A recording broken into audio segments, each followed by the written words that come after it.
Good afternoon and namaste. Welcome to a very special session on the significance of Indian Prime Minister Narendra Modi's visit to Poland and Ukraine, which is jointly organized by Civil Diplomacy Foundation and Nepal Institute for International Cooperation and Engagement.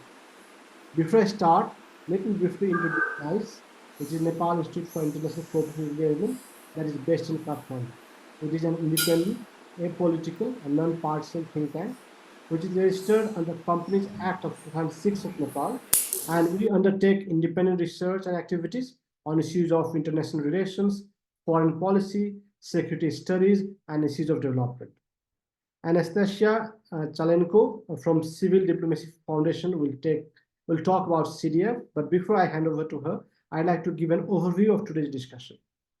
As we all are aware that Indian Prime Minister Narendra Modi visited Poland on 21st August, which was the first visit by the Indian Prime Minister after the independence of India. After Poland, he also visited Ukraine, and all these visits took place after the recent visit of Narendra Modi to Moscow. These high-level visits are taking place at the time where Russia and Ukraine war is still on. It is in this context we have invited four speakers: a diplomat from India, Ambassador Chandra Mohan Bhandari, who is former Indian ambassador to Poland, Dr. Dhananjay Tripathi, who is senior assistant professor at Southeast University, New Delhi, Dr. Thomas Lukazusk, who is a faculty at University of Warsaw and former Polish diplomat, and Professor Dr. Olena BORDILOVSKA from National Institute of Strategic Studies, Kyiv. It will be a panel discussion where Anastasia and I will raise a few questions. Then we'll open the floor for the audience to raise their questions. Before I start, I'd like to invite Anastasia to share a few words about the foundation and welcome the speaker. Over to you, Anna. Dear colleagues, ladies and gentlemen, good afternoon, everyone. I'm very glad to see you today. My name is Anastasia. I'm project manager in International Charitable Foundation of Civil Diplomacy that is based in Kyiv. And this is a public authority designed to use social communications channels to defend and promote the realization of Ukrainian national interests. For many months, we are focusing on Asian policy, and this is a big honor to have this panel discussion today with your dear colleagues. Because we are trying to spread the popularity of developing this political area in Ukraine right now. We believe this is a perspective and strategic area. And talking about today's panel discussion, I would like to highlight that India, with its rise in global influence, play, I believe, a crucial role in the shaping the dynamics of international relations. And Poland, as a key member of the European Union, and Ukraine, a nation at the heart of the Eastern Europe's political landscape, they represent significant strategic interest to India. And the discussion and agreements that have taken place during the visit could potentially somehow reshape the contours of international cooperation in areas such as trade and maybe defense. And I believe that today's panel bring together experts from diverse fields and each offering unique insight into the various aspects of this visit. And in closing, I would like to express again my gratitude to all our panelists, participants for making this event possible. Your presence here today underscores the importance of this dialogue between our nations, between our countries, and the shared commitments to understanding and addressing the complexities of our world. So I'm giving the floor to Dr. Pramod Jaswal. Thank you, Anna. Now I'd like to invite the first speaker, Ambassador Chandra Bhandari, who is former ambassador of India to Poland. He has been a member of India's Foreign Service since 1974. He has served as India's ambassador to not only Poland, but Lithuania, UAE, and Cambodia, and as a Consul General in Toronto, Canada, and served in various capacities in Bangkok, Oslo, Laos, Canberra, Phnom, and Toronto. He has a master's degree in national security and strategic studies from National Defense University, New Delhi. Ambassador Bhandari, let me raise the first question. How do you look at PM's Indian Prime Minister visits to Poland and Ukraine?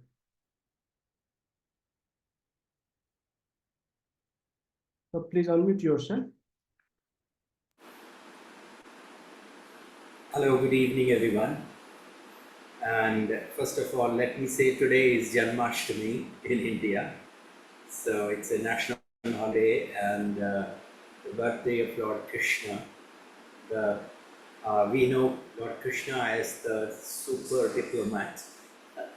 So he really, participated in many conflicts and tried to resolve them in his own way. So that way, uh, it is a unique day today that we are able to discuss Prime Minister Modi's visit to Poland and Ukraine. Now, I would say that I will not like to see this visit only in the context of the Russia-Ukraine conflict that's going on currently. I was just, thinking when I look at the Polish embassy in New Delhi. Polish embassy in New Delhi is located on Shanti Path, and it's if you look at the campus, it's a used campus. So all the embassies which which had very close relations with India in the 50s, 1950s, they were given, lands. So we can actually judge the relations between any two countries by seeing the location of the embassy in New Delhi, where it is. So that shows that India's relations with Poland were right from the beginning, right from our since our independence. And secondly, Poland, I regard as a very important nation in Europe now, in the present situation, in the present context. I regard Poland as a key player. Key player because it is strategically located between the, say, the former West, so-called West, and the East, what we are saying Central Europe now. Its population is also sizable. It's not a small country with limited population. It's a sizable population. During the Soviet era, the Polish industry, I think, got quite a good development. And especially, I think, in armaments, we were importing a lot of things from Poland as a member of the Soviet group. So therefore, in my opinion, Poland has always been a key player, and it's a pity that over the past 200 years, Poland was suffering from all fronts around it. So during my time in Poland, two things struck me very, very importantly. First thing, I found that in Poland, the joint family system is very strong. Secondly, in Poland, the church always maintained its independence. So during the communist era, these two institutions, the land rights and the church, enjoyed their independence. And I think in the post, say 1990 onwards, Poland has progressed very well, and especially, the changes happened because of the breakdown of Soviet Union, and each country looking for itself. So with that background, I will say that our relations, India's relations with Poland are right from the beginning. I would say that perhaps they got neglected in the 90s and 20s when we were focusing more on our own side. But since the coming of the present Prime Minister Modi, he has given international relations a very high priority. And right at the time of his first inauguration in 2014, he had invited all the SAARC countries, heads of government, for his uh, swearing in as the Prime Minister in 2014. And since then, Prime Minister Modi has focused both on development of the Indian economy, our infrastructure in particular, and at the same time he has laid very high priority on international relations. And so much so that last year we hosted the G20. And the G20 slogan that One Earth, uh, um, what is that? One Earth, one family, and one future. So that was the outlook of our current government, that unless we see international peace and all countries coming into collaboration, really individually a country thinking that it has progressed, it's not so well. And that's where, right from the beginning of the Russia-Ukraine conflict, the emphasis has been on not, not resorting to war to settle your boundary disputes. And these should be done only through negotiations. And therefore, just because Prime Minister Modi had visited Russia last month, and so it became necessary for him to visit Ukraine somehow to negotiate. I don't think that was the position. Yes, I think to some extent, as we saw, uh, the Ukraine President Zelensky in saying that he didn't like Mr. Modi embracing President Putin kind of thing. So it's not that it was to soothe those ruffled feelings, but this visit primarily was, yes, we can definitely say it was definitely to say that, well, if Russia is a strong partner of ours bilaterally, then Ukraine also is an important partner country. And Poland, because you would have seen Prime Minister Modi's visits are always 2, 3, 4 countries. Wherever he has gone in the last 10 years, he would always choose the country which has been neglected so far. So I would say that he has visited repeatedly countries, and all countries, and that's same thing here, that if the target country was Ukraine, then Poland was taken as an important neighboring country. And also primarily because during the start of the conflict, as you know, we had a lot of students stranded, not only the Indian students, but a lot of foreign students. And therefore, at that time, getting those students out from the conflict areas was very important. So, our ministers actually went to 3 countries: Poland, Romania, and I think the third country was Austria, if I'm not mistaken, or neighboring country. So we tried, create those routes through which these students could be safely, evacuated from the conflict zones.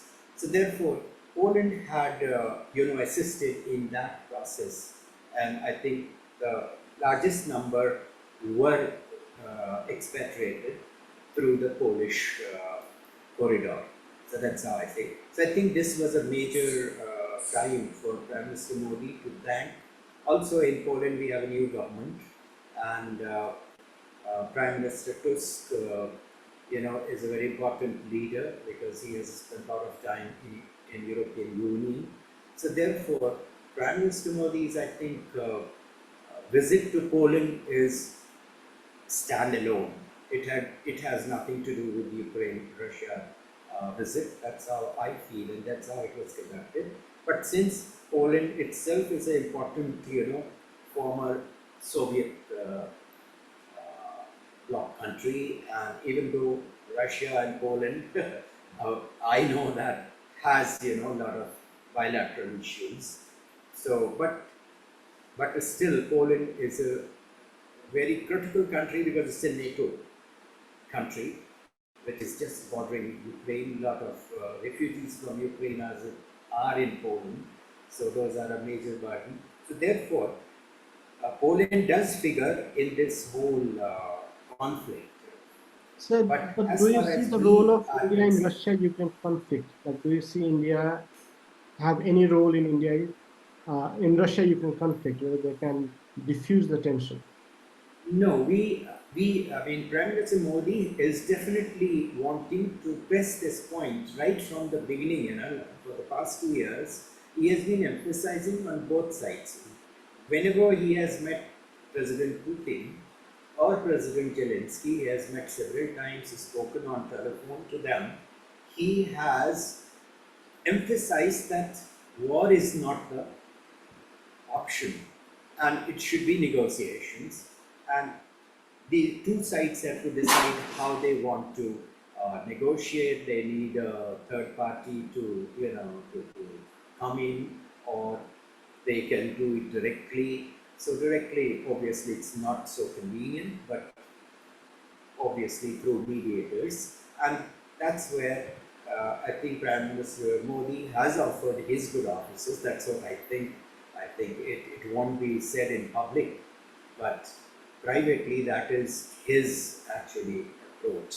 And I think those were again and again emphasized in both capitals, both in Moscow as also in Kyiv. So I think I will like to stop at this point. Thank you so much. I would like to go on and introduce to you one of our speakers next. This is Ambassador Tomasz Lukashuk, who is a member of Faculty of Political Science and International Studies, University of Warsaw and Global India Project. Basically, he also former ambassador to Poland to Indonesia, and Timor-Leste, and India and Nepal, director of Asia Pacific Department of Ministry of Foreign Affairs, Poland, and mainly his research interests include also South and Southern Asian countries foreign policy, maritime governance in the Indian Ocean region, and one more expert from Ukrainian side. This is Dr. and Professor Olena BORDILOVSKA. Is a famous Ukrainian Indologist. She was working in the National National Institute for Strategic Studies, and recently he also have taken the position of Second Secretary for Culture and Humanitarian Cooperation of the Embassy of Ukraine and Pakistan. He also taught on Kyiv National University, Kyiv-Mohyla University, and her scientific research covers Ukrainian relations with the countries of the East, Indian civilization, culture and history of India and Pakistan, South Asia in world politics. And if you don't mind, I would like to give the floor to you, Dr.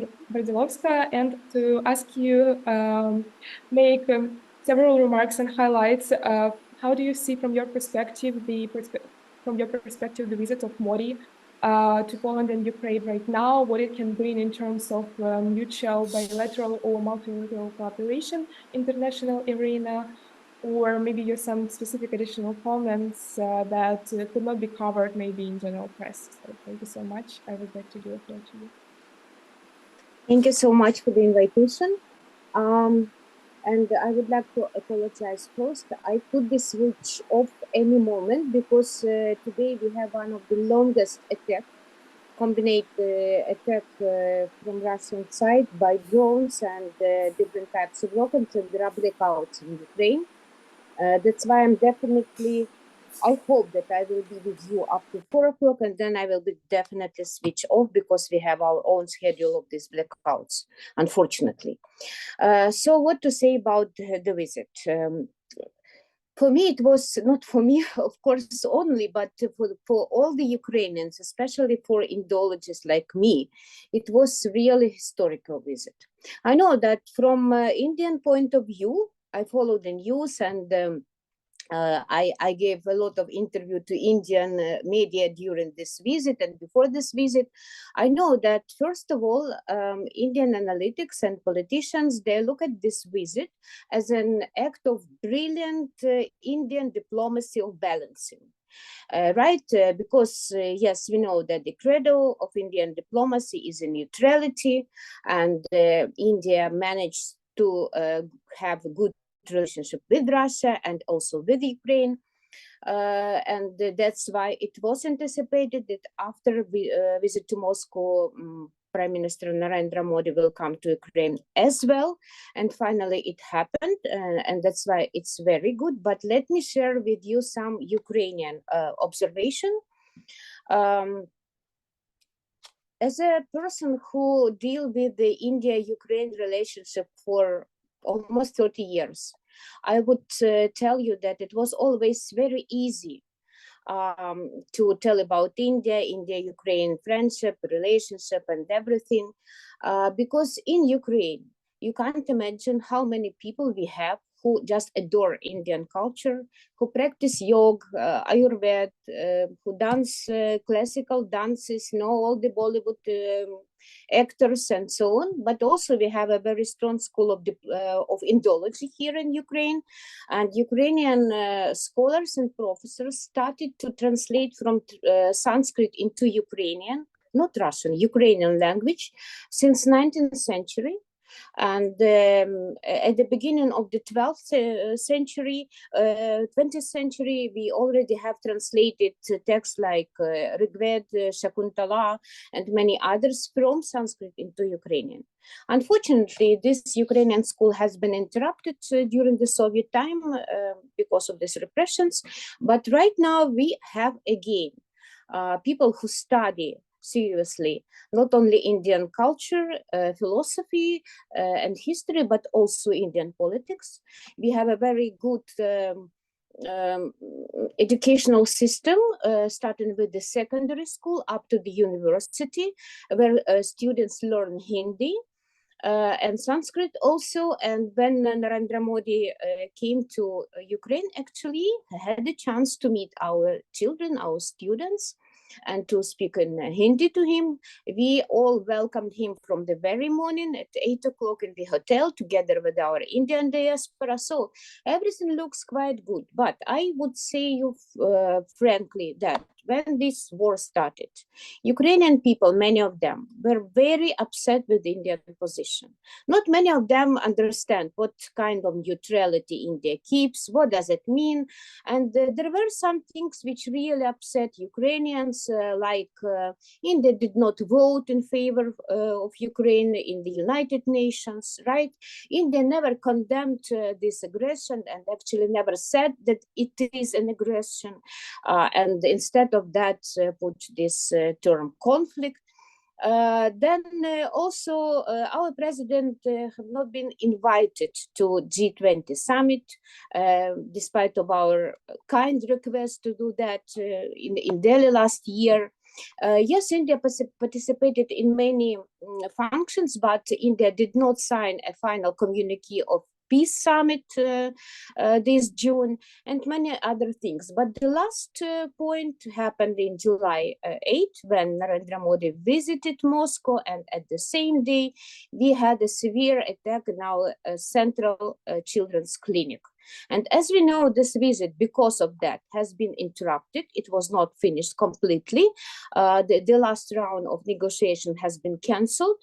And as I know from my diplomatic friends, next day when Narendra Modi came back to India, he decided to schedule the visit to Ukraine immediately.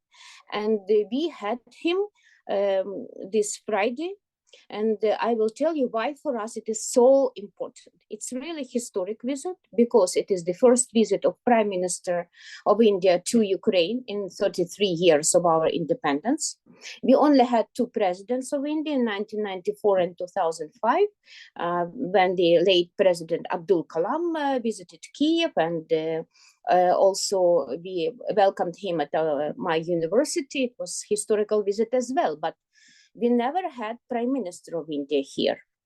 Right, then for us it is very important that visit happened in the time of war, when we experienced very tough times, and it's really very valuable for us. The third thing is that Narendra Modi still came after visit to Moscow to demonstrate this neutrality and balance of India. And I would say that it was also very important for us to let him know how Ukrainians feel ourselves during this war, what we do, how we combat Russian aggression, what we are struggling for actually, and also what is the aim for us, what is the purpose of this war, what kind of war, and what we actually want. And the main maybe point of this discussion was peace, right? And the Prime Minister mentioned many times that this is not the right time for war right now. And he said many times from Samarkand into 2022 up to this visit in Kyiv, that we need peace, we need diplomacy, we need negotiations. It is very much welcomed. And I will comment it in my last maybe notice, but a part of this visit was historical as well because of bilateral relationship, because we signed 4 very important agreements, and it was a special 17th package of humanitarian support from India to Ukraine. And we understand that if India supplied us with this support, it definitely demonstrates a clear understanding who is the victim of this aggression and who is an aggressor. So it was very warm welcomed really by many people in Ukraine, and it was very important visit of Narendra Modi together with our president to the museum. It's a special exposition about the children who became the victims of this war. And I think myself, I can see it, and I had a chance to welcome him personally as well. I can see that he can feel something, and it is very important when a leader of such a big country, very important country, a big player, big actor in the international arena, could come and see by himself. And it seems that he feels something, which is very important. So we do have some hopes for better understanding first, for better relationship, not only trade and cooperation, but also humanitarian, medical, and military collaboration as well, because as I know, India follows all the analytics there. They follow our war. They know what is going on the front line, and President Zelensky explained His Excellency Narendra Modi what is going on. India is aware about our new technology, and they are very interested in drones and other things which we can produce itself here in Ukraine, and we do it. So that's why we do have some hopes. But just to conclude about this peace negotiation and the role of India, right? Narendra Modi clearly said that he is not a mediator in this war, right? But India and His Excellency Prime Minister himself will do any possible step to stop this war, or to ensure some negotiations. What is more, we definitely know, and Minister of Foreign Affairs, Dr. Subramaniam Jaishankar, openly told about it during the briefing, during the press conference after the negotiation, that India already participated in some very important negotiations without all this hype, very quiet and not officially, but India negotiated nuclear issues, especially in the beginning of this conflict about Zaporizhia nuclear plant. India also participated in Black Sea grain agreement. That is about the food security. India already accepted the participation in the implementation of some points of peace formula of President Zelensky, like ecology, humanitarian issues, children, all this very sensitive and very important for us, right? But one thing to be mentioned here that yes, we are talking about the peace, and I gave a lot of interview to Indian media, and they asked me what I would like to say to Prime Minister and to Indian people, and I always said that yes, Ukraine is the first nation in the world which really wanted this peace. We never planned this war. We never even think about it, and we never think it is actually possible at current situation in the world. So for us, peace is crucial, but not at any price. And as I said, there was a lot of discussions and negotiations which were quite short, but still longer than it was anticipated. Not half an hour, but more than 2 hours. They talked to each other. And our president said, yes, diplomacy is very good, but sometimes we can't trust diplomacy because it will be a very high price, and we can't trust diplomacy in the case when the price is 1/3 of our territory. The reply was that India is always stays for territorial integrity of Ukraine. And this one is really very important. Because, you know, it is not possible to negotiate with people who came to kill you, to steal your children, to destroy your country.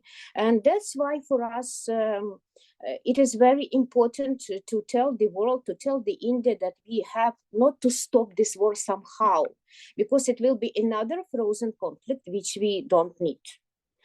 We have to win this war, and we insist on our territorial integrity, and we insist in justice, law, the UN stature, and many other principles, things which have been violated by Russia. And I think that in that case, in case of this visit, it was a very good chance to understand each other better, to bring some messages and to give some messages. And we know about many mantras of Indian diplomacy, like Vasudhaiv Kutumbakam, and we know that Bharat, India is Vishwaguru or Vishwamitra, and we know this Shanti mantra. But I would like to say that we have our own mantra, which is not only Shanti. Shanti, Satya or Vijay means peace, justice, and victory, because for us it is an existential war, the war for independence, and it is our satyagraha. And during this visit, actually, Narendra Modi visited the monument to Mahatma Gandhi here in Kyiv, which we have, and we still believe that this visit can help to understand our position better, which is not bad for the very beginning. Right? And then let's see how it will be negotiated for. Thank you. Thank you, Ms. Elena. Going on the topic of peaceful initiatives by huge Asian actors, I would like to give a floor to a representative from the country, one of the key allies of Ukraine in this war, Mr. Tomasz. I would like to ask, from your Polish perspective, how do you see the visit of Modi to Poland right now? How can it be somehow influence on the general geopolitical landscape in the Eastern European countries, and can it be somehow maybe evaluated as a comparable to Chinese initiative that we could observe before? Thank you so much. Thank you. Thank you very much for inviting me to the seminar. I spent dozens of hours commenting on Polish media during the visit, and after it, I even yesterday, one of the journalists called me and asked about the comment. Because this visit was really historical for us, not only in the context of Polish-Indian bilateral relations after 45 years, the last time the Indian Prime Minister visited, but also was historical in the context of the war in Ukraine, the Russian aggression, and something which Russia did, I mean, breach all the regulations, all the treaties, all the conventions which been signed and adopted since mid-19th century. So for us, it's also existential war. And for us, it's also the matter of the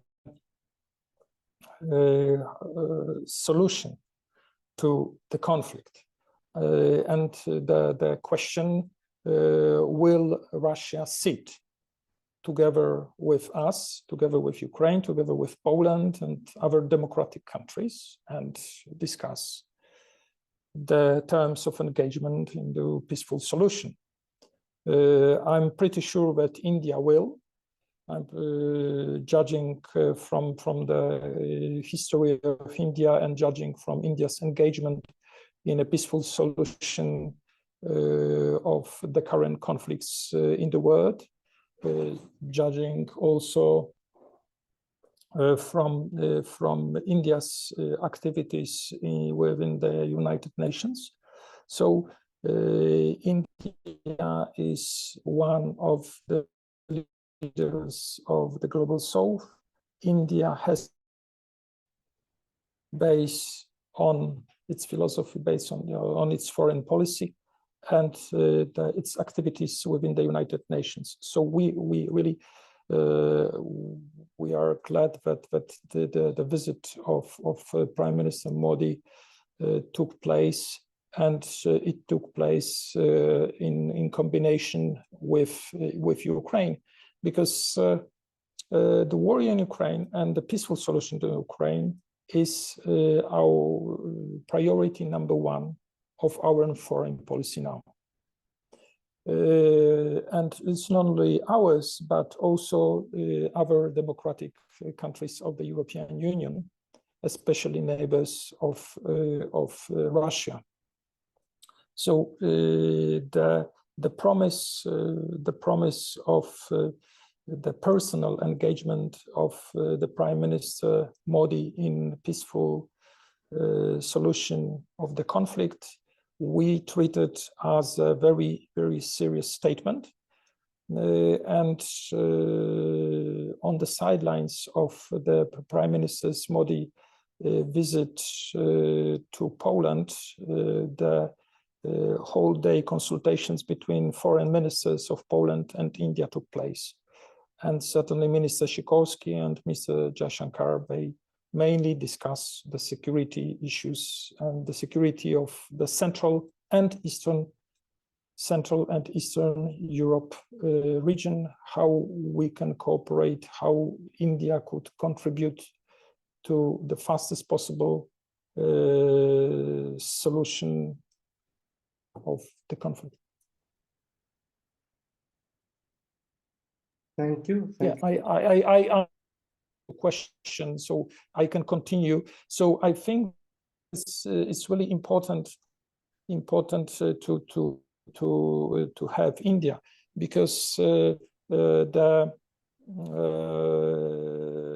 what was the proof of say the interconnectivity of the world security was also the involvement of China and North Korea in Ukrainian conflict. I mean, I'm speaking. Do you hear me?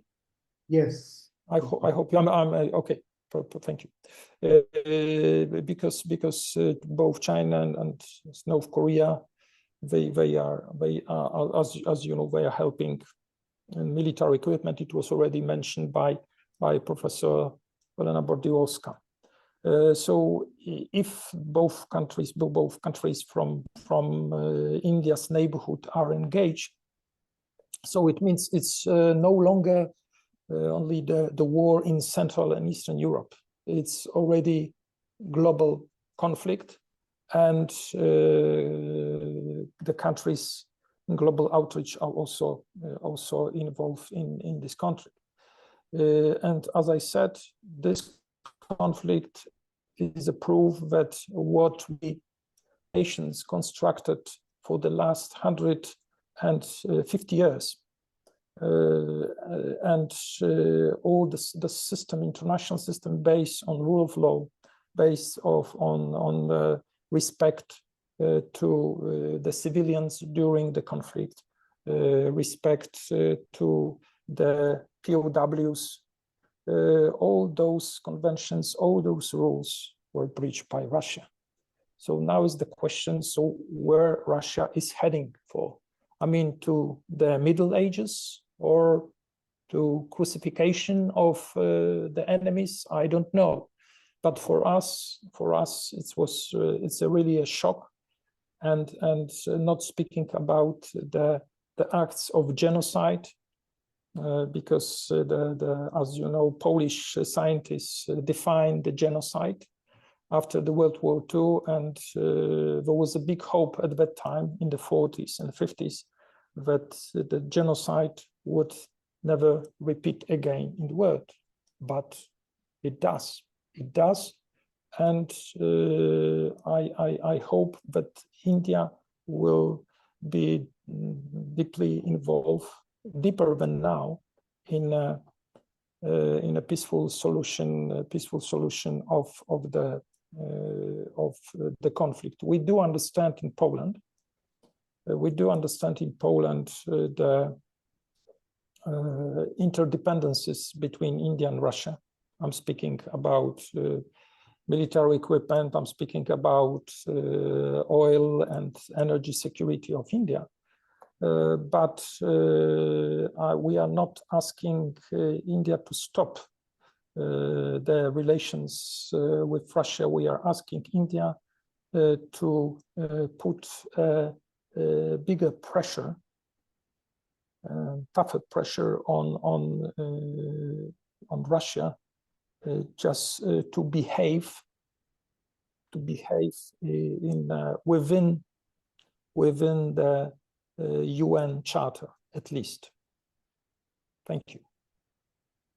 Thank you, Ambassador. Let me move to Dr. Dhananjay Tripathi, who is Senior Assistant Professor at Department of International Relations in South Asian University. He holds Master and PhD from School of International Studies at Jawaharlal Nehru University, and he is expert on Europe as well. So, Dr. Tripathi, the same questions, like how do you look at PM Modi's visit to Poland and Ukraine, and what might be the primary objective of PM Modi's visit to Poland and Ukraine, and do you think PM Modi can have a role and can impact Russia-Ukraine's conflict? Over to you. Thank you, Pramod, for having me in this panel. I have heard all the panelists, and one of the good things speaking in the last is that you can say a number of things and can also make a few of the responses. See, the Ukraine war as Ukraine-Russia war, as it has been viewed in India. Professor Olena has pointed out certain things. Ambassador Bhandari has also pointed out certain things, and I like to just put some of the views, which may not be an official view. I'm an academic, so I maintain a very neutral position on things. But one thing is for sure, that these two visits should not be seen as one linked to another. It's a two different visit to Poland and to Ukraine. Of course, to go to Ukraine, you need to go via Poland. That's a reality now. But yes, with Poland, India has a very historical relation, also has a very strong diaspora. Indian diaspora is there in Poland right now. And if you look at Poland's own trajectory, the economic trajectory, it's quite impressive. And India wanted to maintain a good relation with Poland. Why, after so many years, for a variety of reasons, I don't want to get into that. But definitely, in the Indian foreign policy, somewhere Europe was not given much of the relevance over the years. Now there is a shift. And we have seen some improvement in last 10 years or so. Like India has started a kind of discussion with Scandinavian countries. India is also much engaged with Europe. And Poland is one of the very prominent countries in Central and East Europe. And we need to develop better relations with Poland. That's, I think, the priority for Indian foreign policy if we are looking at a wider role in the world politics. And you cannot really miss on Poland. So that's one. One of the purposes is to visit Poland, to reaffirm the commitment for this relationship. And I'm glad that we end up signing a strategic partnership. So that's part on Poland. And I'm also sure that this partnership will grow in future. There's a lot of goodwill for Poland in India. Indian tourists are interested in going to Poland. Indian students are interested in going to Poland. And with same regard, with same respect, I would also like to say that there's a lot of love for Ukraine in India as well. Again, for historical, cultural reasons, there are many Indian students who are in Ukraine. There's a strong Indian diaspora, and all these are well aware. People of India are well aware of the kind of relationship that we have with Ukraine. But one also has to understand that India has, a very strong historical ties with Russia. That's also a matter of fact for military reasons, for political reasons as well.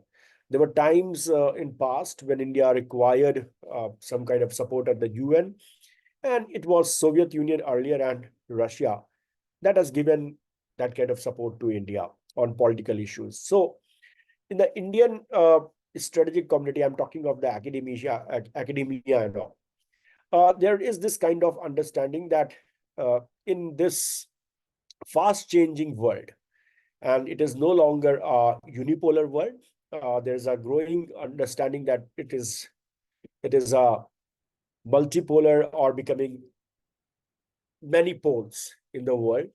India has to look for its interest. And that is why India has maintained a very neutral position on this war.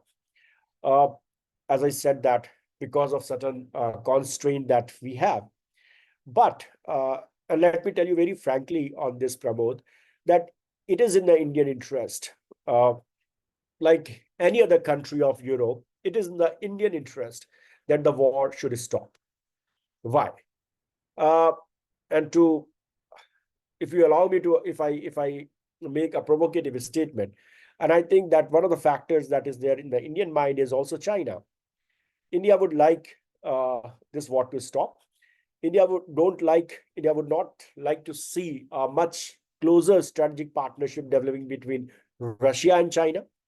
And India would like to have a peaceful Ukraine. That is, again, something very important for India. Now, how far India can act in this, or how far India can go in this? So there is a natural constraint, as I said, that it's not merely the military reasons, there are the political reasons as well, why Russia has been viewed positively in India. There is a political reasons for that. But yes, Ukraine is also being viewed positively in India. Nobody want this kind of war where two friendly countries are in a kind of a conflict. That's not good thing for a country like India. So one of the primary reasons for this visit, after July, Prime Minister Modi has visited Russia. And there was a little bit of criticism from different quarters, particularly coming from Ukraine, that why he visited Russia. And I can understand, we fully understand these kind of sentiments. So in order to reflect that we stand neutral on this, the visit also is planned to give that message strong and clear that here is the Indian neutral position on this. Second, if I'm allowed to say, there was this kind of a discussion that Indian Prime Minister may have some message for Ukraine. India wanted to play that role, but the the complication of this war. And Professor Olena has rightly pointed out there are a number of emotive, realistic, military issues that is involved in this war. It's not a very simple kind of a war right now. Uh, and I understand the Ukrainian anger as well, which is very just, because in a way, legally speaking, in the international relation term, it is an invasion. It is an invasion. Uh, because the territorial integrity of a country has been violated. That is a reality. So one of the things that India wanted to, or Prime Minister Modi during this visit wanted to exhibit loud and clear, is about the Indian neutral position. India will be more than happy to play any kind of role if accepted to all the parties, and if that kind of consensus develops, then definitely Prime Minister Modi will not hesitate in taking those initiatives. He's been known in past of taking some certain bold initiative in the international relation front. So, but and I would like to stop here. If there are questions, I would like to reply. But one has to understand that India's capability, in order to bring many actors on certain terms and conditions. There is sometime, I think, a misread or misreading on that front. One also have to understand that while India is a growing power, India is viewed as an important actor in the international relation. There's a question on capabilities as well in the international relation, as how far you can really pressurize Russia. Means if somebody thinks that India has a very strong sort of influence in a way that it can pressurize Russia, I think that sort of readings are not correct. Of course, we have influence on Russia. India have influence on Russia. We have a good partnership relationship.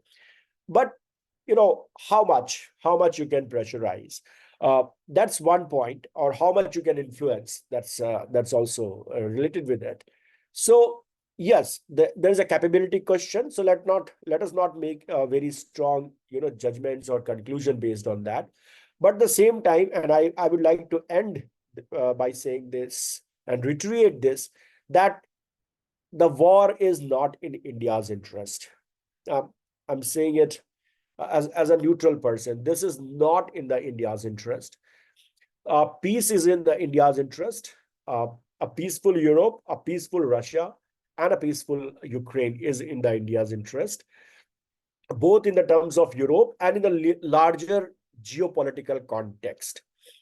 India will definitely not like, and again I'm reiterating that, India will definitely not like a very close strategic partnership building between Russia and China in a long term.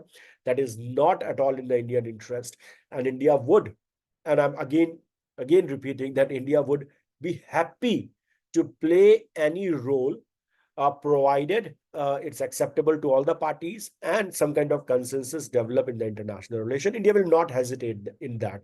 And as I know, Prime Minister Modi's foreign policy, Indian foreign minister's own bold initiatives on the international relation, at least this, the team Modi will not hesitate in taking it forward. So thank you very much.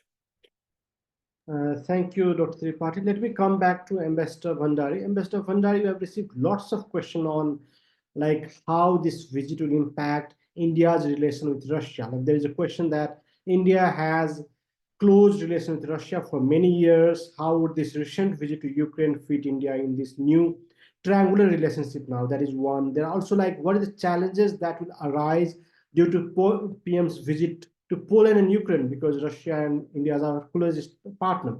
So there are lots of questions. Like on the one side, those who believe that India and Russia should continue, they're worried of the new engagement with Ukraine and Poland, and the many who believe that India should stand with Ukraine and Poland are questioning that.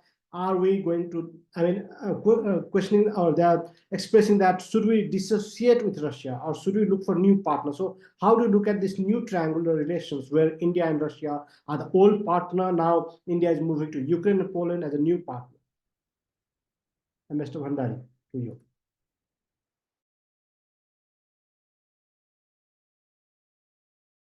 Sir, please unmute yourself. Sorry. Yes, we can hear you. So, thank you very much. So I was saying that we cannot, I mean, just a straight answer is we cannot just take India's relations with other countries in just one, concern, that is the Ukraine-Russia conflict. So it's currently in a multipolar situation where there are so many players. We haven't talked of the NATO as a group, standing behind Ukraine.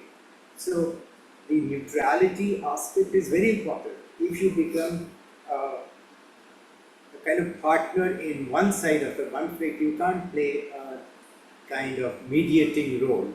So for any mediating role, the mediator has to be neutral between both sides. So our partnership with Russia has stood its time, and that is right from our independence onward. I don't need to go, on the non-aligned movement and so on, how we try to tread a very clear, line for us in international relations, that we are neither with the Western Bloc nor with the Eastern Bloc, but we will play a non-aligned policy, and each country has to look after its own interests as well.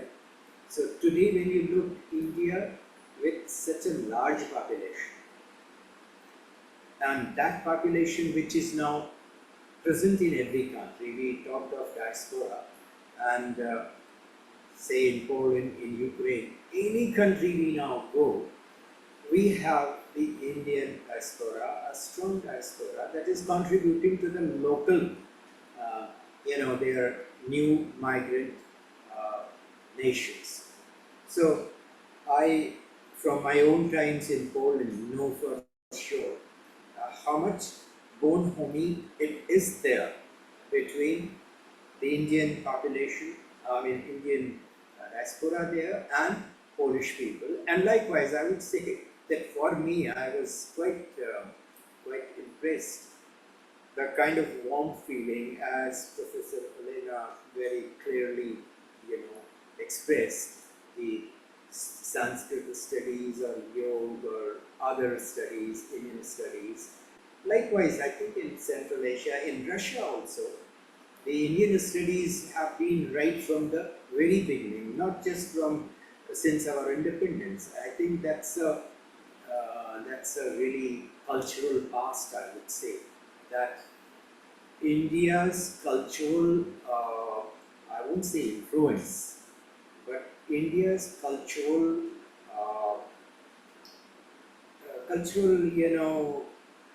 traditions really spread all around, right? The whole of Southeast Asia, towards north, and then towards west through the Arabian world, and right to the west. So therefore, today,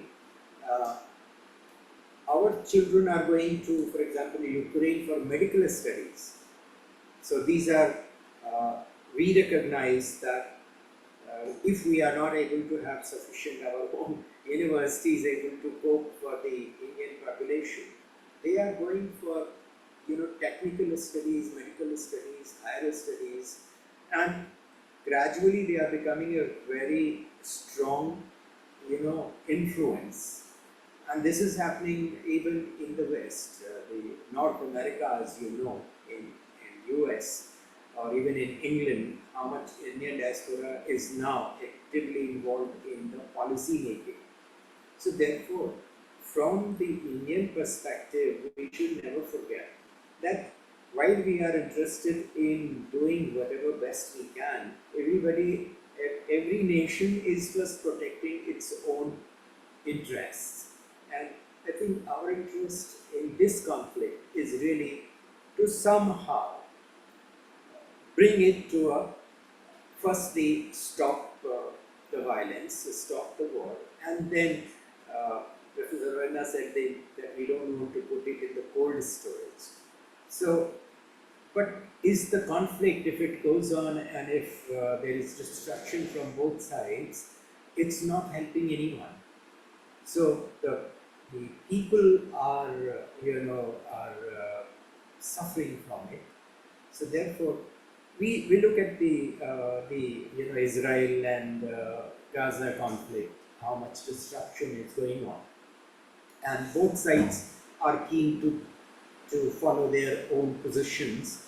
So there, a third party obviously cannot do much. So therefore, I would say that our interest definitely is in seeing that this conflict should not further expand, and should, as soon as possible, come to first kind of stop further violence, and then, of course, a negotiated settlement. So that's how really I will look at it. And this is where I would say, I mean, this is my a different angle. These days, all nations are looking at a very narrow perspective of their own, uh, you know, their own interests. So therefore, unless we look at the wider perspective of interest of every nation, how can we ensure that every nation's interest is on the negotiating table? That how two countries' relations, if they are affecting a third party, they should be taken into account, kind of thing.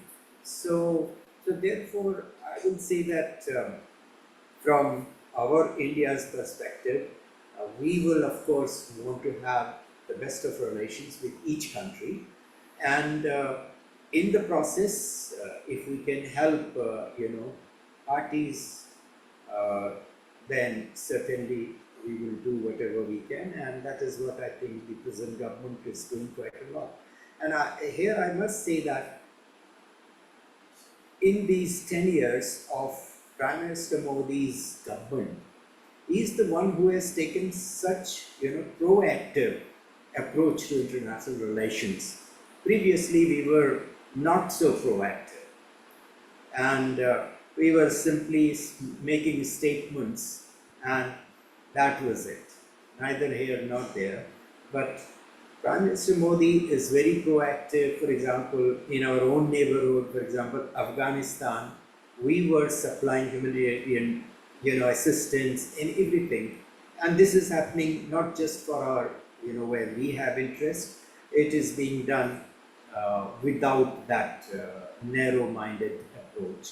So I think when we look from that perspective, we have to really both through the United Nations, whatever influence we can, and directly with the parties, or at least the few countries who are closely affected by it, for example, Poland, Belarus, and other similar countries who are directly on the border lines. So therefore, taking all those countries together, only that really we can think of advancement. Otherwise, the power players and influence, that is not going to take us anywhere.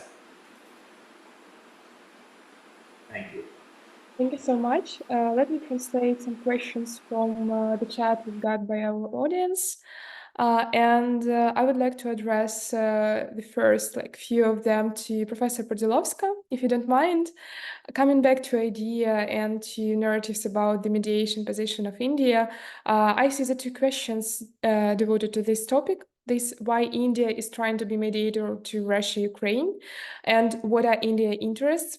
From my perspective, I would like to add whether India would like to be mediator in this process, like comparing to some other initiatives, like for instance, Turkey or China, and if that they really want, or just to secure oil deal that they had with Moscow to get unaffected somehow, right? Because we do understand that the contracts they have with Moscow, this is a long-term contracts, and it cannot be somehow cancelled just because the change in narrative foreign policy. And can it somehow affect the India-US relations in terms of strategic partnership? Thank you so much. And if it is possible, I would like to start with very small remarks to the previous speeches, right? Yeah, right, of course. And then answer the question because I'm nervous about the time and blackout. So I would like to manage everything. First of all, as Professor Tripathi said, there were two different visits to Ukraine and Poland and Ukraine. I would say yes and no. Why? Because for us, it is again very symbolic that Narendra Modi visited two Central European countries. I will tell you why. I visited India many, many times, and since 90s up to maybe 2014, I can see and I can witness that Ukraine has been understood like a post-Soviet space. That's it. I had a lot of meetings with Indian diplomats and professors, and we were the part of this post-Soviet space, while Ukraine never been a full part of this Commonwealth of Independent States.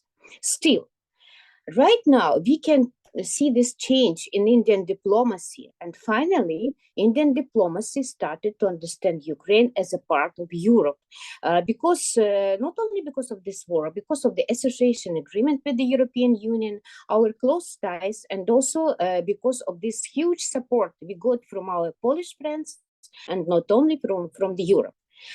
This is one thing. So again, this was a very symbolic visit just to remind you that it was the Flag Day in Ukraine and a day before the Independence Day in Ukraine when the PM Modi came.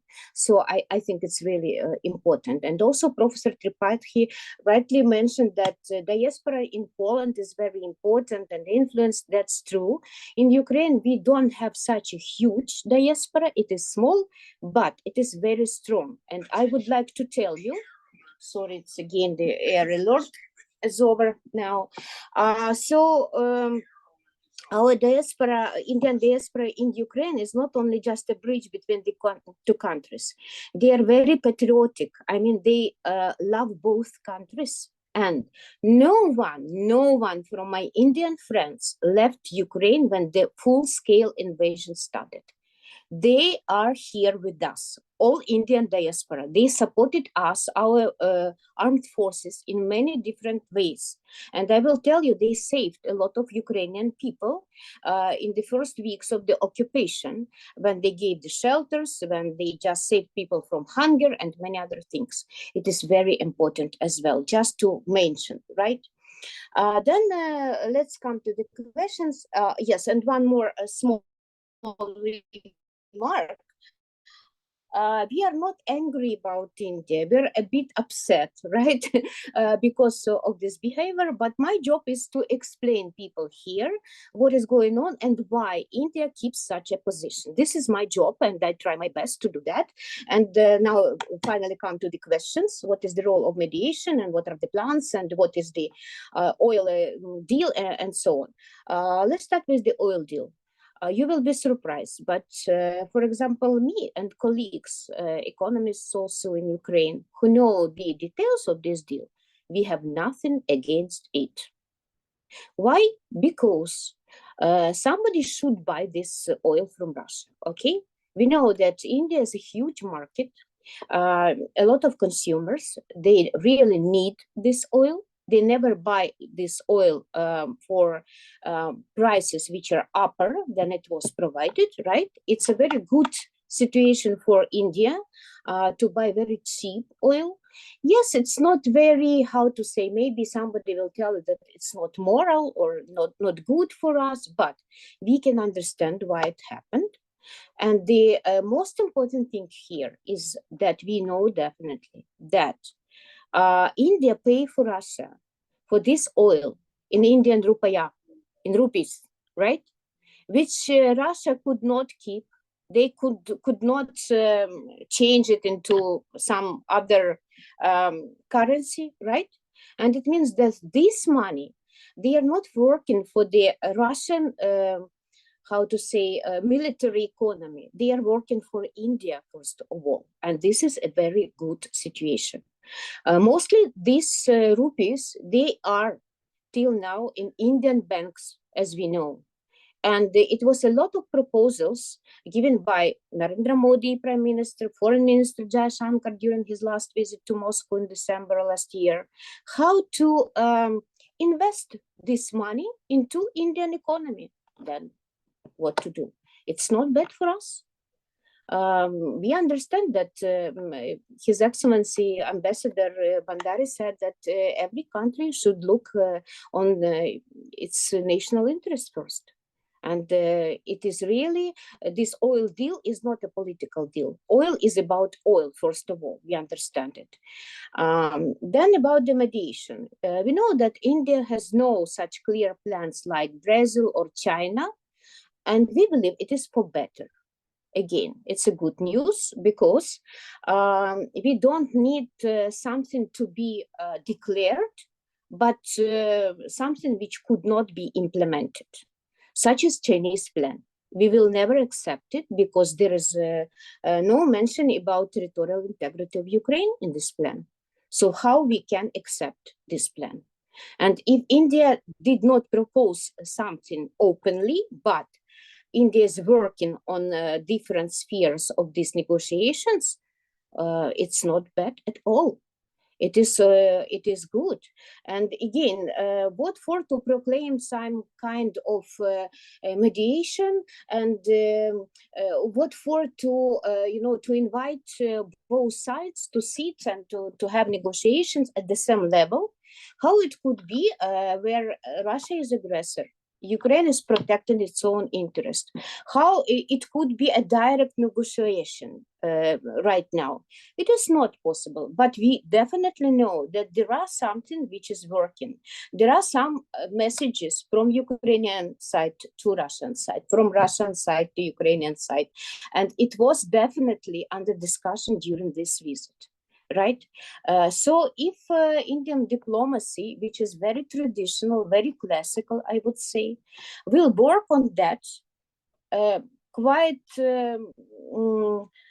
how to say, not openly, very quiet, it is okay for us. We only need a result, a good result for all these things. And we don't need all these proclamations, declarations, peaceful proposition which could not be accepted. You see, it's better to have such practice of mediation, which India already has. We definitely know that. And I think, yes, it was all the questions around this, right? Maybe something else.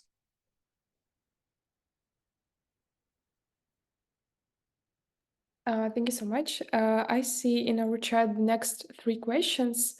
The first 2 questions are for Ambassador Bhandari. The first is also devoted to mediator position of India. So India has not attempted to play the mediator unlike other states, neither does it have a peace plan for the ongoing conflict. It is proactively neutral. However, if there are any possibility that Prime Minister Modi's interaction with President Zelensky is being interpreted as a plea for de-escalation, since Ukraine has incurred significant gains in the Kursk region in the past 3 days, seeing that India and Russia are perceived to be on a diplomatically sound footing. So the question is to Ambassador Bhandari. Question about it. So, and Professor Olena rightly said that you don't discuss the negotiations in public, you know. These are not matter of, being discussed in press or in social media. These are very serious negotiations and they are disclosed only when they mature.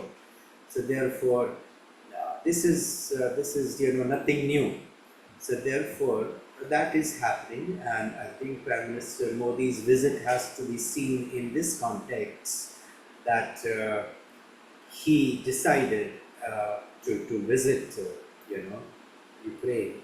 It isn't easy to go in such situations, but he is that daring leader who doesn't, care, who is really interested in peace, and therefore, I think whatever is being done as to what is possible. So, an aggression has taken place. Now, how to this? Unless there is de-escalation, there can't be no, final negotiations. So therefore, as of now, I think from our perspective, that's the best that is being done.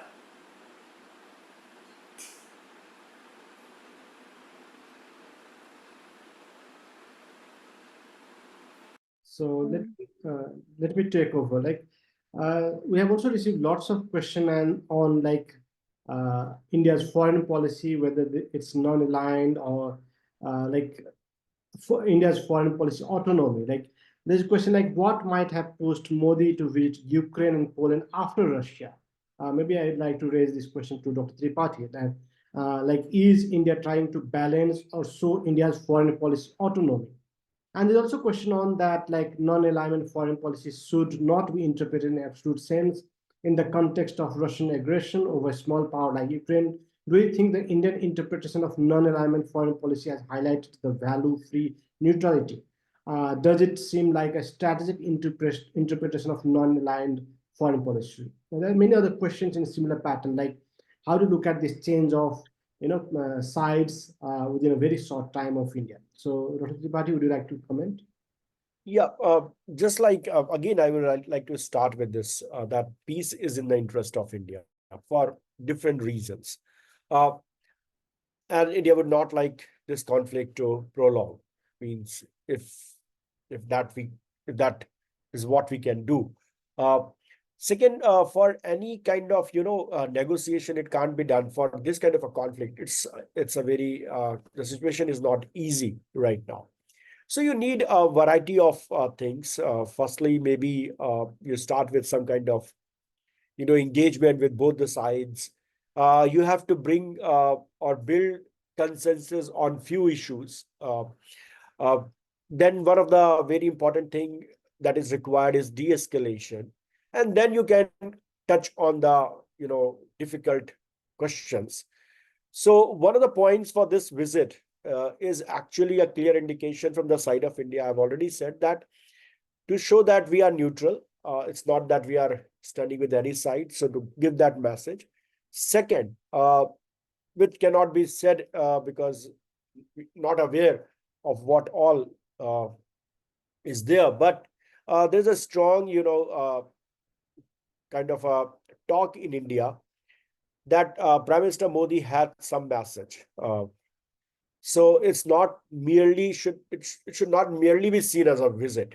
There is much into it, and when I say much into it, I refer or I'm actually wanted to say regarding the peace or some kind of negotiations, some kind of discussions. Now, and India, this can be a beginning of a long-term engagement, just a beginning. So we may see some more things coming up in future. That's also one of the discussions in India. But see, this cannot be done in one go. And as I said earlier, it's also the question of capability and how much you can exert, your influence on both sides. But there is something going on, and India is interested in playing some role. How, when, what will be that role? What will be the issues? Is still very premature to really flag it here or to say anything on that. But there is a clear indication from the Indian side that they wanted to be involved in this, and that is what the visit means. It's to reflect on neutrality, but at the same time a clear indication that we wanted to work for peace. So there are two messages. If one has to draw from this visit, then these are the two messages. On a non-alignment neutral position, I think let not get confused with the non-alignment of Cold War era to the neutral position right now. There's a much difference on that. It was a bloc politics, and from bloc politics means today we are seeing a war between Russia and Ukraine, and India, for that matter, is for India, I think Russia is important, but so is Ukraine. It's not that, and there are military relationship with Ukraine as well. Let's not also forget that. There are military relations with Ukraine. There are military relations with Poland. So, and it's historical. So, and the third thing, which again is about the shifting geopolitics in the world. And India in that regard understand that it is in a very difficult situation here in this kind of shifting geopolitics, particularly with the rise of China. And India shares border with China. It's unlike many of the China's competitors who are in the Western countries. India directly shares border with China.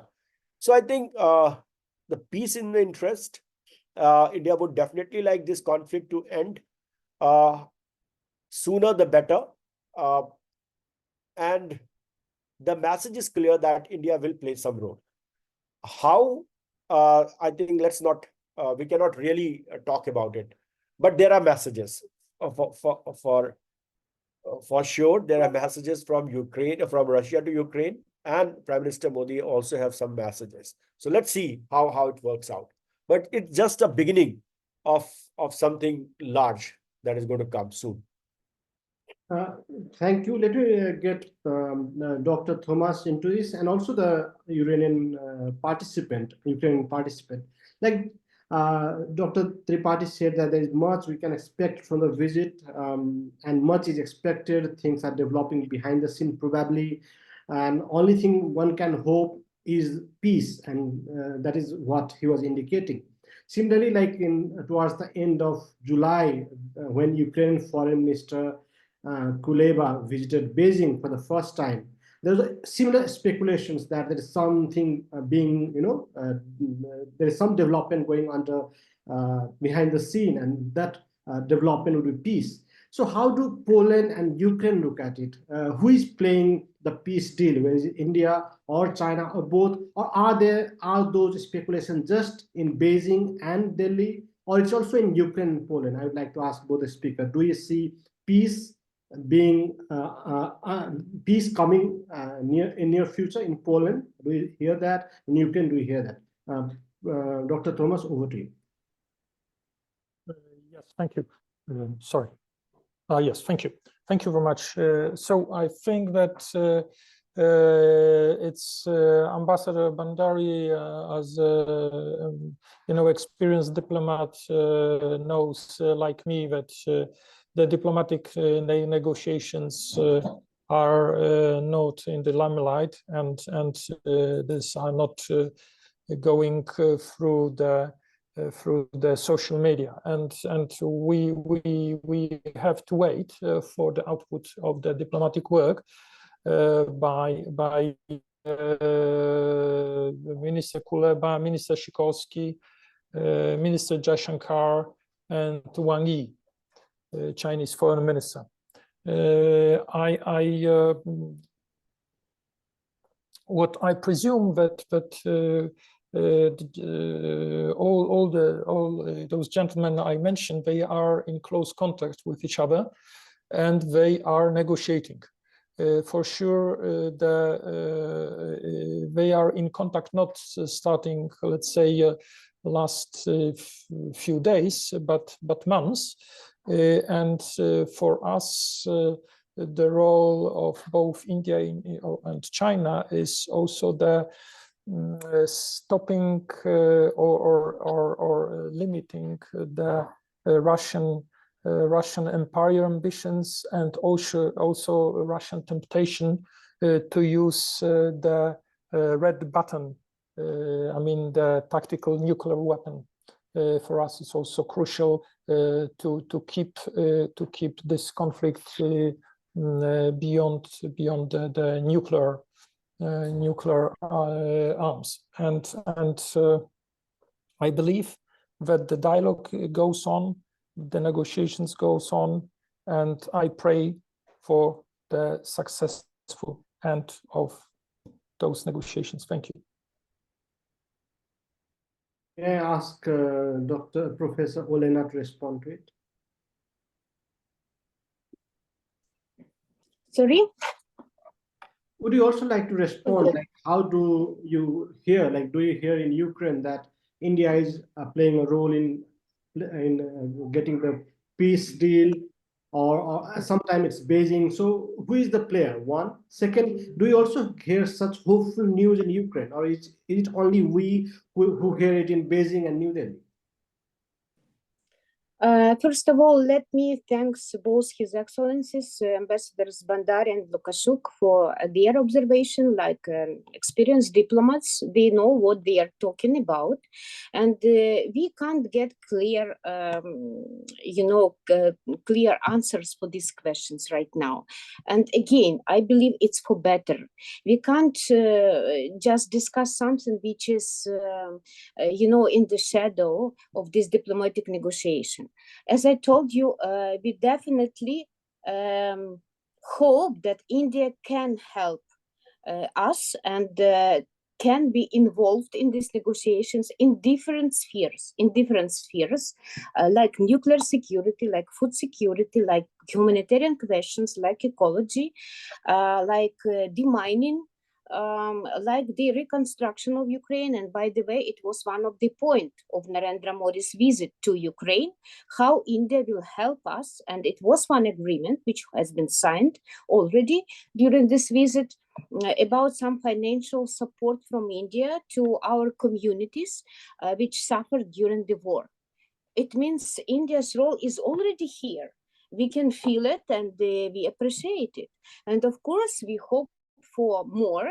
And now, there is a lot of rumors about the next peace summit, where and how it will be. And as our president said, this time it will not be in Switzerland. And most of all, it will be somewhere in the so-called global south. And even maybe in India, he said. I'm just quoting him, and I'm not suggesting. But still, it means that India is very important, first of all, as a country, as a nation which has a very deep, peaceful tradition, right? First of all. Second, India's diplomacy under Narendra Modi is really very proactive. India has a very good relationship. By the way, it was a question how it is related to the relationship with the United States. We know that already we got a very positive reaction from the United States about both these visits. So it means that India is a global player of the high level rank, right, as a member of G20 and many, many other formats, can be a negotiator, even without proclaiming such a role. And the third one, which is again very important, India is the voice of global South, and we believe it's her claims to be such a voice have more roots than Chinese, because India has soft image, very peaceful image in every country of the global South. And that's why really all these, even virtual summits, which India had already 3 on the global South, right, could help to bring again Ukrainian position to these countries, which is very and very important. Yes, I know that everyone believes that Ukraine's relationship with the West is so deep, and we really rely on this support, military equipment, weapons, and many other things, and we are really very grateful to our Western partners. But the main thing is here that Ukraine needs friends not only in the West.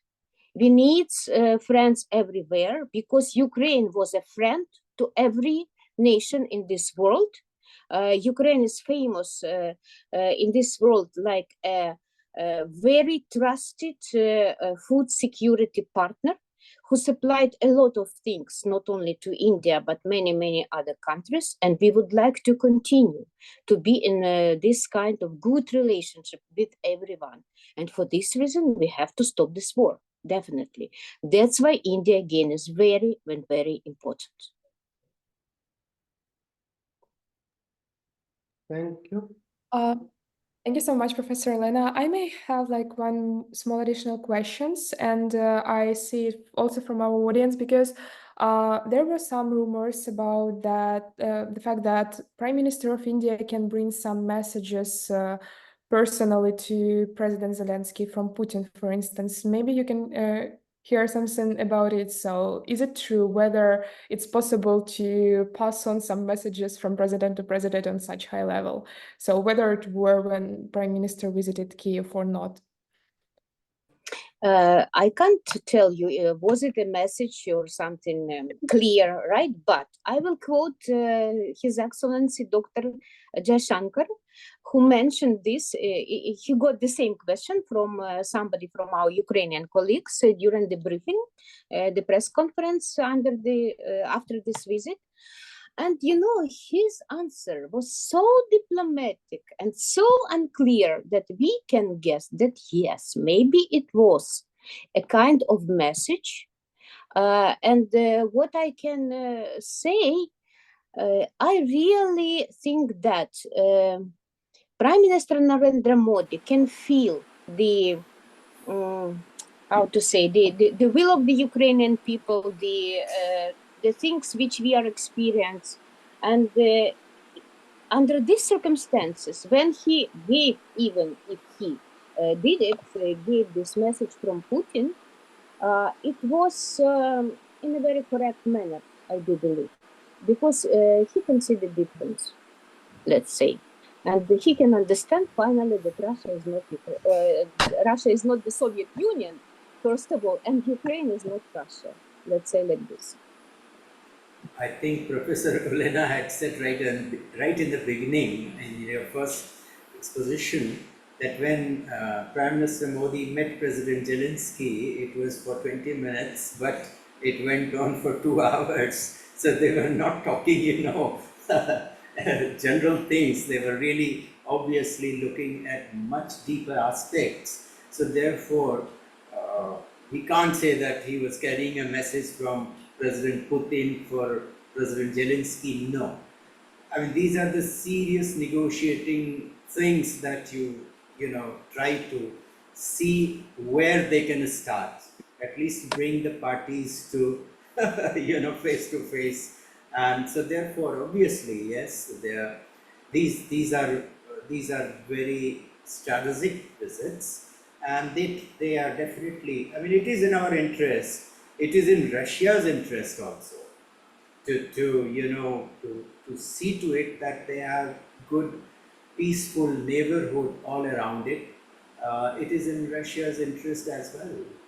So therefore, if Russia doesn't want its neighbors to go to the Western, alliance, obviously it has to look after its neighbors better than, So therefore, I think we shouldn't look it in a very narrow perspective. We should really have also this point about non-aligned, I was just mentioning that point, that when we looked in the 50s and 60s, when the world got divided into 2 blocks, you had to be either with the Western bloc or with the Eastern bloc. You couldn't be, and that's the time when India took the position, no, each country should have its own interests in the forefront, and therefore we took that position that we are not aligned neither with the West nor with the East. So we are looking at what is good for us, and that's how we stood. And I think currently, happily, India's economic development has really now come to a stage where we are not dependent. So in the 60s, 70s, we were dependent even for food. So currently, if we can sustain a population of over 140 million people, 1,400 million people, it says a lot that how much we have progressed on the economic front, on the technological front.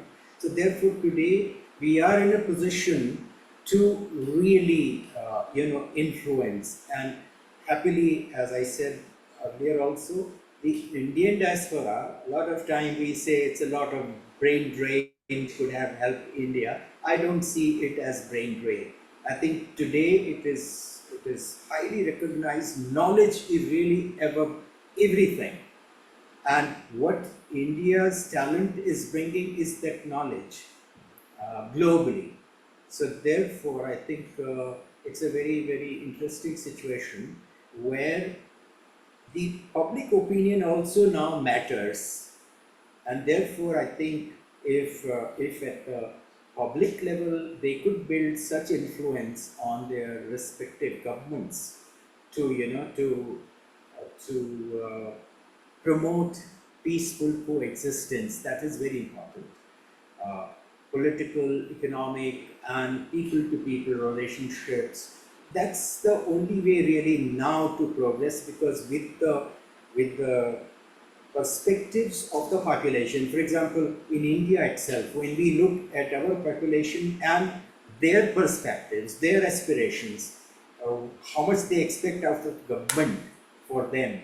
So therefore, this situation I know is everywhere. Everywhere, each government is under a lot of pressure from their own, population, and therefore, these negotiations have to be in a broader perspective. And I'm personally very happy with Prime Minister Modi's approach that he has chosen. His foreign minister, who is a very seasoned diplomat, has had such long innings, and can bring all that world perspective to such negotiations. So that's what I would like to add. Thank you. Thank you. We are coming to the end of the session. We hardly have 10 to 15 minutes. But let me give one question which I've received from the audience that can be a wrap up. And if you want to add something more, please come forward to it. There is a question that what can be the opportunities and challenges that can arise with the visit of Prime Minister Modi to Poland and Ukraine? Maybe for India, is there any opportunity challenges? Are India going to lose Russia or offend Russia? That can be probably that is one that the person has indicating too. Or do you see the sign of peace deal between Russia and Ukraine? Do you see that possibility? Second, how serious can it become if such deal fails, because there is role of China, sometimes the role of India, other players in the region are pushing for this deal. Different powers are engaging in this process. So if this deal cannot happen and the war inaugurates, how serious it can be. So maybe you can make like 1 or 2 minutes wrap up on this. So maybe let me go on the reverse order. Maybe I can request Dr. Tripathi to answer like how he look at the opportunity challenge of this visit, whether India has something to gain or lose, whether we see the possibility of peace deal, and whether if it fails, how challenging it can be for the global peace, global order. Dr. Tripathi. Yeah, let me start with the last question first. If it fails, there is already worst. It's the war is already on. So that's the thing. If it fails, it fails. But I'm hopeful. I'm hopeful because of the fact that, and I feel that it's not a challenge. It's a good thing for India. The Prime Minister Modi, it's this visit has been appreciated by many across the world, not only in Ukraine or in New Delhi, but there's a lot of appreciation for this visit. Something is there very soon. Something may come up. And of course, the involvement of the global South is very much important in this, in peace, any kind of peace that we can think of. Second, I think India has certain credibility in the terms of also some confidence from the Western capitals, which Beijing lacks. So any kind of role that India will play will have much bigger and wider acceptability in the international community than China. So that's another point that I would like to make. The last point, again, I would like to conclude on this, that it's a beginning. It's a beginning. And there is much more that is going to come in future. And Indian media have also reported that the next peace deal might be, according to President Zelensky, might be in New Delhi.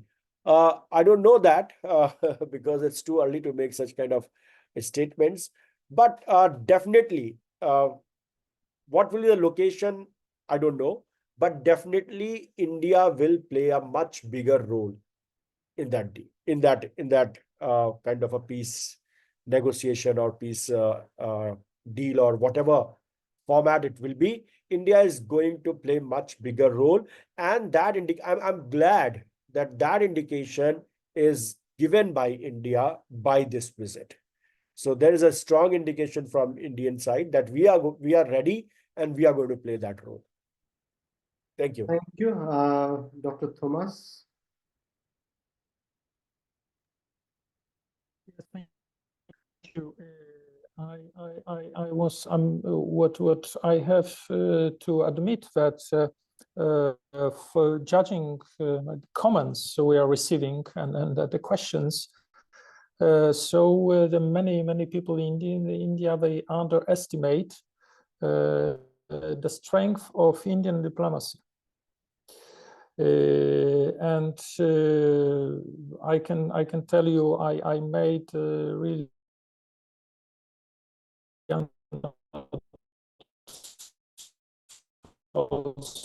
being ambassador of India, but as it was mentioned, I was in charge of Asia Pacific in the Polish Ministry of Foreign Affairs, India, and I spoke to Indian diplomats.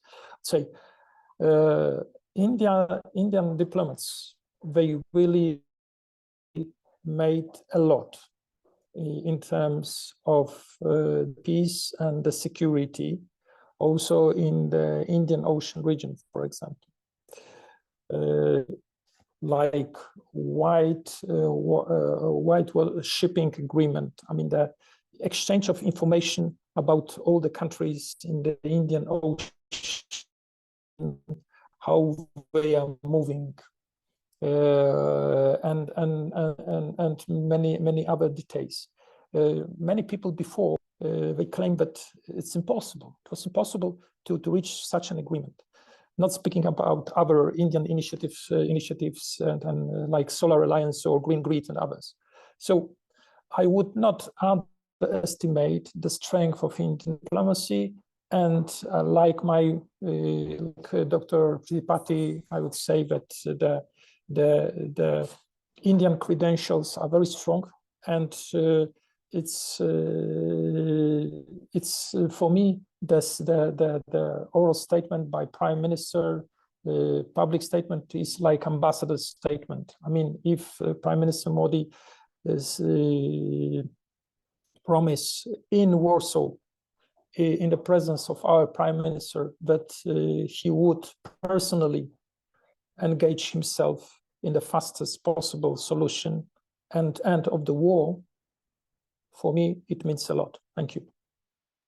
Thank you, Dr. Thomas. Professor Olena.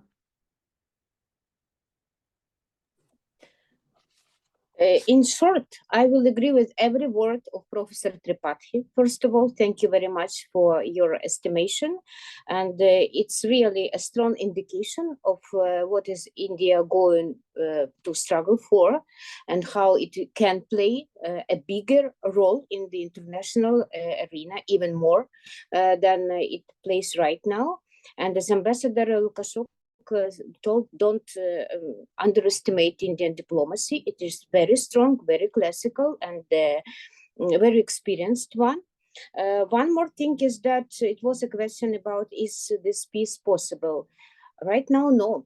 I would say that there is no precondition for having peace right now, because of many reasons. You know, it is the third year of the war, and we struggled a lot, and we actually demonstrated a mirror, because we are still here in Ukraine, in the independent country, against one of the biggest nuclear countries in the world.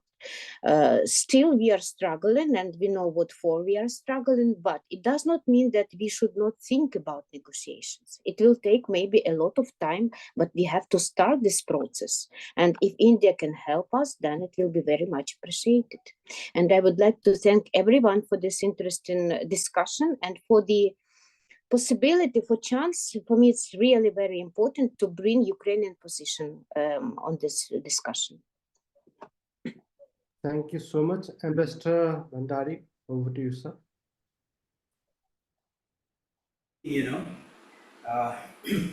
During the thick of East-West conflict, the time period 1972, first US president visiting China. So you can see in the midst of East-West divide, US changes its, America changes its, foreign policy option, and US president makes the initiative to visit China. That was the first in 1972. It was immediately after, in 1971, India and Soviet Union that time had this, limited strategic partnership agreement. And then Bangladesh thing came, and 72, the US president visited China, so trying to, break the US, that time Soviet China nexus kind of thing. So therefore, international situations evolve. There are no permanent friends and no permanent enemies. So we have to evolve with time, and therefore I think currently now the digital world is no longer limited just to the governments. So now people have their own expectations, aspirations. So all those need to be factored into all such things. So therefore, any country which can play a kind of principled, not trying to just, take advantage of the situation, but play a very constructive and helpful role. That is what we need now, really, for the world community, because it's now digitally connected, and it's an international world community, so to say. So that's what I would say, and I thank you very much, from Kathmandu having this initiative, and I was pleasantly surprised when you asked me to join this webinar, and I'm glad that I joined it. Thank you. Thank you, sir. Here we come to the session. We are really grateful to all the speakers. We hope that peace prevails. Even if Zelensky do not come to Delhi for signing the deal, we can also welcome him to Kathmandu, other parts of the world. Ladies and gentlemen, here we come to the end of today's discussion, the significance of Indian Prime Minister Modi's visit to Poland and Ukraine. I'd like to thank all our valuable speakers, Ambassador Chandra Mohan Bhandari, Dr. Dhananjay Tripathi, Dr. Thomas Lukaszuk, and Professor Olena BORDILOVSKA for the valuable time. And over to you. Thank you so much. So, 1 second. Yeah, thank you. I would also like to express my deepest gratitude to everyone who has contributed to this enlightful conversation on the significant topic. And our distinguished panelists have provided us with a wealth of knowledge, offering valuable insights into the strategic, economic, and cultural even implication of this visit. And again, to all the participants and audience members, thank you so much for active engagement, thoughtful questions, and contributions. And your presence and involvement have made this event truly special. I'm also grateful to my colleague from Nepal Institute for International Cooperation and Engagement for moderating this event and for suggestion to organize this event today. This is very special for us, and I'm again grateful, and I believe that our cooperation will keep on further time, and just wish to be in touch with every of you. And our foundation is always open for communication with all experts from all over the world, just to make any discussion and panel discussion fruitful and useful for developing the mutual cooperation between foundation and governments. So yeah.